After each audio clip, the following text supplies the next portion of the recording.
Hi అందరికీ. అందరూ ఎలా ఉన్నారు? నేనైతే బాగున్నాను. మీరు బాగుండాలని మనస్ఫూర్తిగా కోరుకుంటున్నాను. ఇది అమ్మ వాళ్ళ ఇంట్లో నేను చేసిన లాస్ట్ వ్లాగు. అసలు ఎప్పుడు గూడా ఇంత తొందరగా సమ్మర్ హాలిడేస్‌కొచ్చి 10-12 డేస్ వరకైతే ఉన్నాను. ఒక 2-3 డేస్‌లో అయితే వెళ్ళిపోలేదు. ఈ ఫస్ట్ టైము వెళ్ళిపోవాల్సొచ్చింది. మీ అందరికీ తెలుసు గదా! మా అమ్మమ్మ చనిపోయిందని జెప్పిన. నేనేమో మండే రోజు అమ్మ వాళ్ళ ఇంటికొచ్చిన. అప్పటికే టైం వచ్చేసి ఆఫ్టర్‌నూన్ 12:30 అయిపోయింది. ఇంకా ఇంటికి రాగానే అమ్మ వాళ్ళతోని, అక్కతోని ముచ్చట పెట్టుకొని అటు ఇటు కొంచెం టైం స్పెండ్ చేశాను.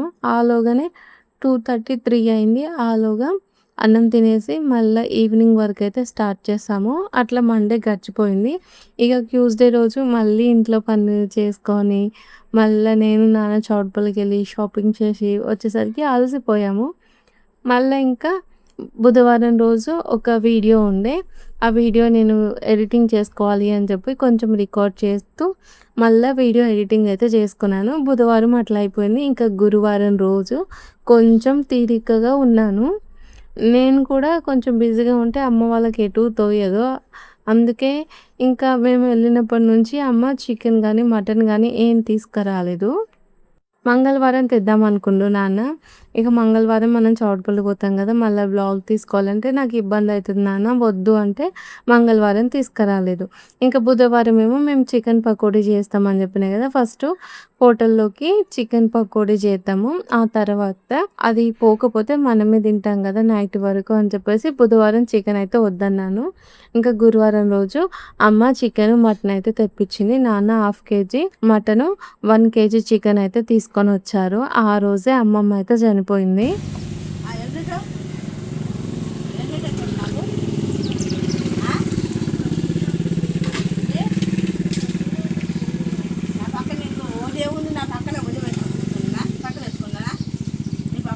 తీసుకో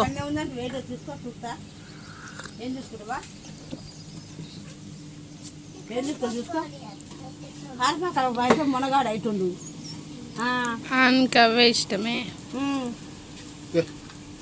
చూసుకో ఏం చూసుకుంటావు.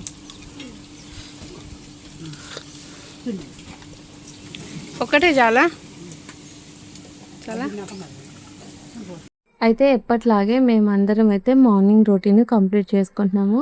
అయితే అమ్మమ్మకి కొంచెం హెల్త్ బాలేదు. తను బెడ్ పై నుంచి లేస్తలేదని తెలుసు గానీ, ఇంత తొందరగా ఇలా జరుగుతుందని అస్సలు అనుకోలేదు. మా అమ్మ గూడా ఏం చెప్పిందంటే, ఒక 1 వీక్ అయితుంది నేను చూసొచ్చి కొంచెం మంచిగానే ఉంది.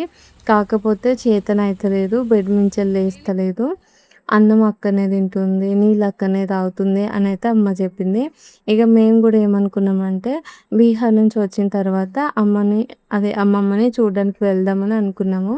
అయితే మా ఇంటి దగ్గర నుంచి అమ్మమ్మ వాళ్ళ ఇంటికి చాలా దూరము. మీ అందరికీ తెలుసు కదా! ఈడికొచ్చిన తర్వాత మాకు బండి గూడా ఉండదు. అంటే మా సార్‌కి హైవే మీద బండి నడపరాదు.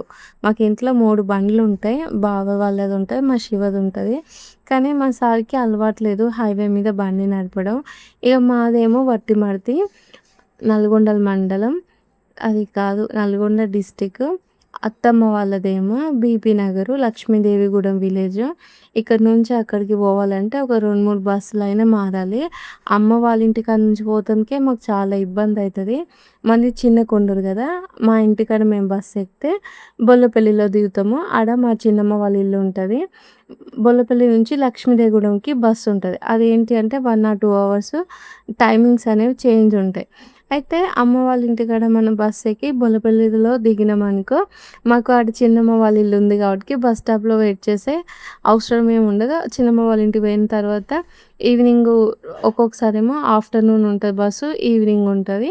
ఏ బస్సు వీలైతే ఆ బస్సుకి ఊర్లోకైతే వెళ్తాము. కొన్ని బస్సులేమో ఊర్లోకెళ్తాయి. కొన్ని బస్సులేమో అక్కడ ఊరు దగ్గర ఇట్లా మన పేరుంటది గదా! అక్కడనే దింపేస్తాయి.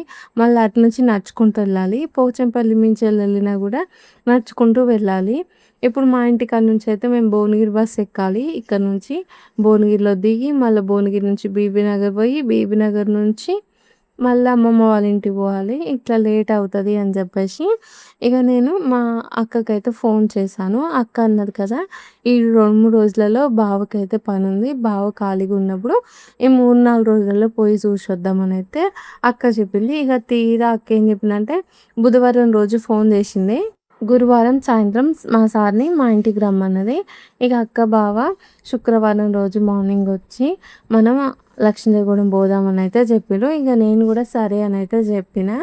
ఇక మేము అనుకునే కన్నా ముందే మా అమ్మమ్మ అయితే చనిపోయింది. గురువారం రోజు ఆఫ్టర్‌నూన్ 2:30కి అలా చనిపోయింది. ఇక చనిపోయిందని తెలవగానే మా అమ్మ చాలా టెన్షన్ పడ్డది. ఒకవైపేమో అమ్మమ్మ చనిపోయింది. అటెళ్ళాలంటే బస్సులు లేవు. ఇంకోవైపేమో నేను, అక్క ఇక్కడే ఉన్నాము. నేనంటే మా ఇంటికెళ్ళగలుగుతాను. అక్క అయితే చిన్న పిల్లగాన్ని తీసుకొని అప్పటిదప్పుడు వెళ్ళలేదు కదా! అందుకే అమ్మకు టెన్షన్ అయింది. మా అక్క వాళ్ళదొచ్చేసేమో సూర్యాపేట. అయితే మళ్ళా మీ అందరికి తెలుసుగా మాకు బ్రదర్స్ ఎవరు లేరు. మేము ఏ జర్నీ చేయాలన్నా కూడా మేము బస్సులలోనే చేయాలి. చిన్న పిల్లగాన్ని తీసుకొని, ఆ పిల్లని తీసుకొని ఇట్లా వెళ్ళలేదు కదా! ఇంకోటి ఏంటి అంటే మాకైతే మా బావ ఉన్నారు. తనైతే మమ్మల్ని మంచిగా సపోర్ట్ చేస్తారు. అక్కని వాళ్ళ ఇంటి దగ్గర నుంచి సూర్యాపేట నుంచి చిన్న కొండూరుకి అమ్మ వాళ్ళ ఇంటికి తీసుకొచ్చిందే మా బావ. దాంట్లో ఉయ్యాల ఇవన్నీ ఉన్నాయి. అయితే ఇక అమ్మ ఏమనుకుందంటే ఎట్లాగో నేను ఇప్పుడు లక్ష్మీదేవిగూడెం అయితే పోవాలి కదా! మాకు బస్సు లేదు. అట్నో ఇట్నో ఆటోకి పోయి నేనైతే పోతాను. మరి మీరెట్లా అమ్మ అని చెప్పేసి ఆలోచన చేసి అక్కకి చెప్పింది కదా! అమ్మ ఇప్పుడు నువ్వు అక్క వాళ్ళ ఇంటికి పో. నేను 3 వద్దులు అయిపోయినాయి. దినాలు అయిపోయిన తర్వాత మళ్ళొచ్చి నేను తీసుకొస్తాను అనైతే మా అమ్మ అక్కకి చెప్పింది. అక్క ఏమన్నదంటే ఎట్లాగో ఈ కొన్ని రోజులే కదా నేనుండేది. ఒక 10 రోజులు ఉండాలి. ఎందుకంటే మళ్ళా నెక్స్ట్ వెడ్నెస్‌డే రోజు ఆ చిన్నాయనకంట ఇంజెక్షన్ ఉందంట. మళ్ళా జూన్ 8కేమో వాళ్ళ మామయ్యది వర్ధంతి ఉందంట. అది సంవత్సరీకం అయితే ఉందంట. తను చనిపోయి 3 ఇయర్స్ ఏమో అవుతుంది. వీళ్ళు ప్రతి ఇయర్ అయితే చేస్తారు.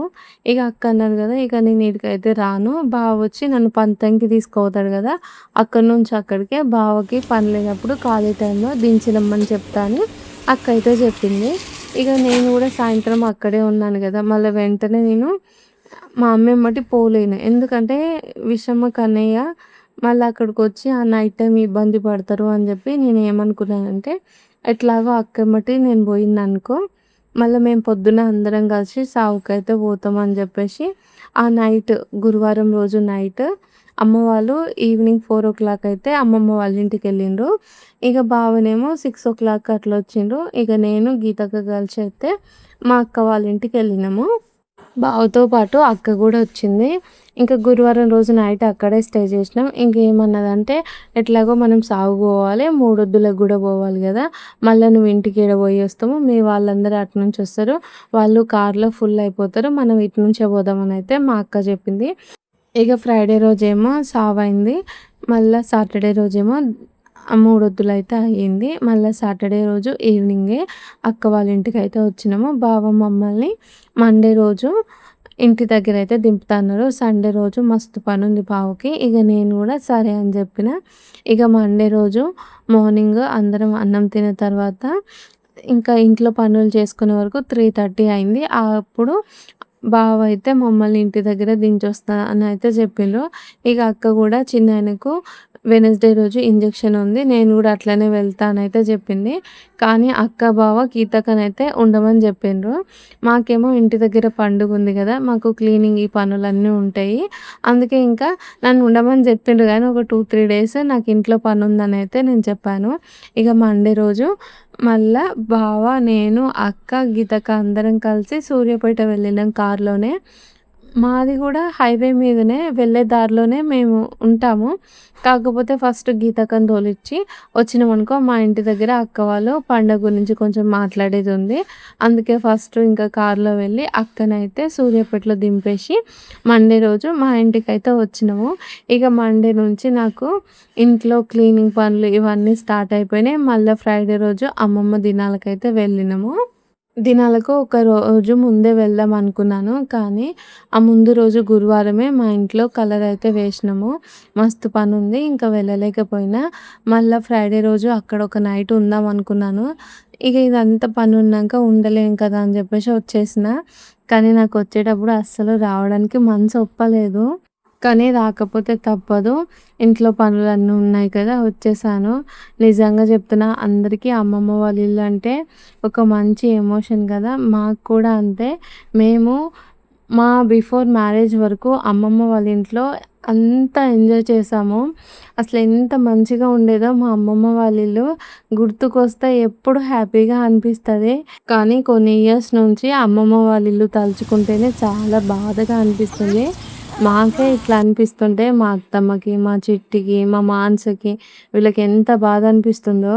మా అమ్మమ్మ వాళ్ళ ఫ్యామిలీ చాలా పెద్దది. మాకు మా తాతతోని, అమ్మమ్మతోని, మామయ్యతోని, మా విజయన్నతోని మంచి బాండింగ్ ఉండే. కానీ వాళ్ళందరూ ఇప్పుడు మమ్మల్ని వదిలేసి వెళ్ళిపోయిండ్రు. ఎవరికైనా సరే ఇంట్లో ఉన్న మనుషులందరూ ఖాళీ అయ్యి గోడల మీద వాళ్ళ ఫోటోలు ఉంటే ఆ ఇంట్లో ఉండే వ్యక్తికి ఎంత బాధగా ఉంటుందో అది మాటల్లో చెప్పలేము. మా మామయ్యకైతే 2 కూతుర్లు, 1 కొడుకు. ఫస్ట్ ఏమో ఒక పాప, సెకండ్ వచ్చేసి కొడుకు, థర్డ్ వచ్చేసేమో ఇంకో పాప. మళ్ళీ మా అమ్మమ్మ, మా తాత కూడా ఉన్నారు. అయితే మా మామయ్య వాళ్ళ పెద్ద కూతురు నేను 6th క్లాస్‌లో ఉన్నప్పుడు హెల్త్ బాగాలేక చనిపోయింది. అప్పుడు ఆ అక్కకి 18 ఇయర్స్ ఉండే. ఇక అక్క చనిపోయిన కొన్ని రోజులకి నేను 9th క్లాస్‌లో ఉన్నప్పుడు తాత అయితే చనిపోయిండు. తాత, అక్క చనిపోయిన తర్వాత మామయ్య వాళ్ళైతే చాలా బాధపడ్డారు. ఇక అటు ఇటు ఒక 5 ఇయర్స్ మంచిగా ఉన్న తర్వాత మామయ్యకి కూడా హెల్త్ అనేది మంచిగా లేక 2020లో మామయ్య కూడా చనిపోయిండు. మా మామయ్య అయితే మమ్మల్ని చాలా మంచిగా చూసుకునేవాళ్ళు. సొంత బిడ్డలాగానే చూసుకునేది. ఇప్పటికీ మేమైతే మా మామయ్యని మిస్ అవుతున్నాము. ఇక మామయ్య చనిపోయిన తర్వాత అత్తమ్మ, మా చిట్టి, మా విజయన్న ముగ్గురే ఉన్నారు. ఇక విజయన్న, అత్తమ్మ చిట్టి పెళ్ళైతే చేసిండ్రు. చిట్టి అంటే మా మామయ్య చిన్న కూతురు. ఇక మళ్ళా మొన్న యాక్సిడెంట్‌లో ఒక 2 ఇయర్స్ బ్యాక్ మా విజయన్న కూడా చనిపోయిండు. తనకి 1 ఇయర్ బాబు ఉండే. ఇప్పుడు తన వైఫ్, వాళ్ళ బాబు అయితే అమ్మమ్మ వాళ్ళ ఇంటికాడనే ఉంటారు. అత్తమ్మనే చూసుకుంటది. ఇంట్లో అందరూ ముగ్గురు మగవాళ్ళు, ఒక ఆడపిల్ల చనిపోయిన తర్వాత మిగిలిందెవరు? అత్తమ్మ, మా మానస, అమ్మమ్మ. మానసకైతే విజయన్న చనిపోయినప్పుడు 22 ఇయర్స్ ఉండే. ఇక తను బాబు కోసం ఇక్కడే ఉండింది. ఇంకా వాళ్ళు ముగ్గురు కొంచెం అంతో ఇంతో ధైర్యం చెప్పుకొని ఉండేది. దాంట్లో మా అమ్మమ్మ మాత్రమే ఏందంటే వాళ్ళు చిన్నబోయినా కూడా కూర్చున్నా కూడా ఊకే మందలియ్యడము, ఇంటికి పెద్ద దిక్కుగా ఉండేది. ఇప్పుడు అమ్మమ్మ కూడా ఏజ్ అయిపోయింది, చనిపోయింది. ఇప్పుడు ఇంట్లో మా మానస, అత్తమ్మ, రుద్ర ముగ్గురే ఉంటారు. ఆ రుద్రకి ఒక 2 ఇయర్స్ అయిపోయినాయి. ఇక మానస, అత్తమ్మ ఇద్దరే ధైర్యం చేసుకొని ఉండాలి. ఇంటి నిండా 5గురి ఫొటోస్ ఉండి పొద్దున్న లేచినప్పటి నుంచి రాత్రి పడుకునే వరకు వాళ్ళ ఫొటోస్ చూసుకుంటూ మా కుటుంబం అంతా పోయిందనే బాధ వాళ్ళకి ఎంత ఉంటుందో అది మాటల్లో చెప్పలేను. నేను కూడా మీకు ఎక్స్ప్లెయిన్ చేయలేను. ఇక వాళ్ళు పొద్దున్న లేచినప్పటి నుంచి గోడ మీద ఉన్న 5 ఫోటోలను చూసుకొని బాధపడని రోజు అంటూనే లేదు. అసలు దేవుడు ఎందుకో ఇలాంటి లైఫ్‌లని అస్సలు ఇయ్యొద్దు. ఒకటే కుటుంబంలో వరుసగా అందరూ చనిపోవడం ఏంది? వాళ్ళు మొత్తం కోలుకోకుండా అవ్వడం ఏంది? ఇప్పుడు వీళ్ళందరూ చనిపోయినా కూడా మామయ్య ఉంటే కొంచెం మంచిగా ఉండేది. మామయ్య కన్నా ఎక్కువ మా విజయన్ ఉంటే ఇంకా మంచిగా ఉండేది. తను పోవడంతోనే సర్వస్వం కోల్పోయినట్టు అయిపోయింది. ఇంట్లో ఒక్క మగ మనిషి లేరు. 2 ఆడ మనుషులు, ఒక చిన్న పిల్లగాడిని వేసుకొని ఎట్లా బతకాలి? వాళ్ళకి వాళ్ళు ఎంత ధైర్యం తెచ్చుకొని ఉండాలి. ఇవన్నీ మనం ఒకరి గురించి ఒకరిని చూస్తూ బాధపడి వాళ్ళకి ధైర్యం చెప్పేవాళ్ళమే కానీ, వాళ్ళ ప్లేస్‌లో ఉండి ఆ సిట్యుయేషన్స్ ఫేస్ చేస్తే మనకు ఆ బాధ ఏంటో తెలుస్తుంది. నిజంగా మా అత్తమ్మ అయితే చాలా గ్రేటు. అన్నీ చూసుకుంటూ, అన్ని బాధలను దిగమింగుకుంటూ తన కుటుంబాన్ని, తన చుట్టూ ఉన్న వాళ్ళని నిలబెట్టడానికి ప్రయత్నం అయితే చేస్తుంది. మా ఊర్లో అదే అమ్మమ్మ వాళ్ళ ఊర్లో అందరూ అత్తమ్మనైతే మెచ్చుకుంటారు. కోల్పోతున్నా కూడా నిలబడడానికి ప్రయత్నం చేస్తున్నావు, మళ్ళీ పడిపోతున్నావు అని అంటూ ఉంటారు. ఇక నేను ఈ సిట్యుయేషన్ గురించి ఎక్కువగా మాట్లాడలేను. మీ అందరికీ కూడా కోపం వస్తుండొచ్చు. ఎందుకంటే నేను జరిగిన దాన్ని చెప్తున్నాను. కానీ ఈ వీడియోలో ఆ రోజు మేము థర్స్‌డే రోజు ఆఫ్టర్‌నూన్ వరకు తీసిన వ్లాగ్ ఉంది. అమ్మ వాళ్ళ ఇంటికి పోయినప్పుడు అందరం హ్యాపీగానే ఉంటాం గదా! నేను గూడా అట్లనే మా వాళ్ళతోని వాళ్ళు చేసే పనులన్నీ రికార్డ్ చేస్తూ వ్లాగ్ అయితే రికార్డ్ చేశాను. ఇక ఎడిటింగ్ చేసిన తర్వాత ఇప్పుడు ఇన్ని రోజులు ఏం జరిగింది ఏంటి మీ అందరికీ చెప్పాలి కాబట్టి ఈ ముచ్చటైతే చెప్పినా. ఎవరు తప్పుగా అనుకోకండి. ఓకే ఫ్రెండ్స్, బాయ్ మరి. Good night.